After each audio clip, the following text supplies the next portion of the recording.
down, challenge. Put a finger down if in the 2nd grade you went to back to school night and you saw all the kids who were going to be in your class and you found the cutest one in the class that you were in. You're like, that's the kid I'm going to have a crush on. That's my boyfriend this year. Because that's what you did as a kid.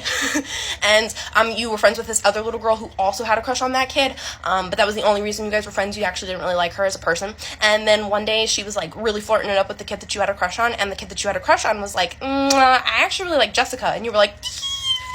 So then you guys were boyfriend and girlfriend in 2nd grade, and then in 3rd grade you weren't in the same class, but you still had recess together, and so you were still boyfriend and girlfriend in the 3rd grade because you actually really loved each other. And then in 3rd grade his family moved to Missouri, and he called you on the phone to tell you about it, and you were so devastated about it. But you still called each other on the phone every Saturday for 3 years. And then one day in the 5th grade, he didn't call you on the phone on Saturday, and you were like, what the heck? So you called him the next Saturday, and you were like, what the heck? You didn't call me. And he was like, I don't want to do this anymore.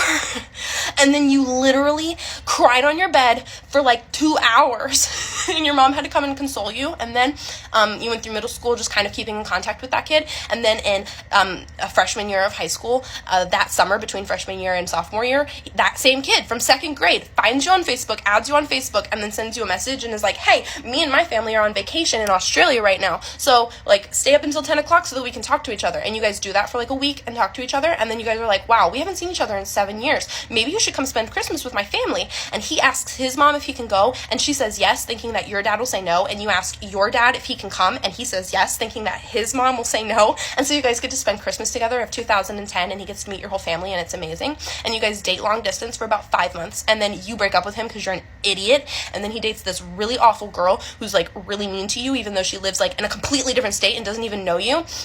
And she tells him that he's not allowed to talk to you anymore, and he listens to her, and so then you become really depressed in your like sophomore or junior year of high school. And then those guys break up, and then you guys are talking a little bit again, you and that guy, and he then like starts talking to this other girl who's also really gross and yucky, but he dates her for a little bit, and she's really just awful. And then they break up, but while they were dating, she also told him that he wasn't allowed to talk to you anymore, and so you were like super depressed about that too.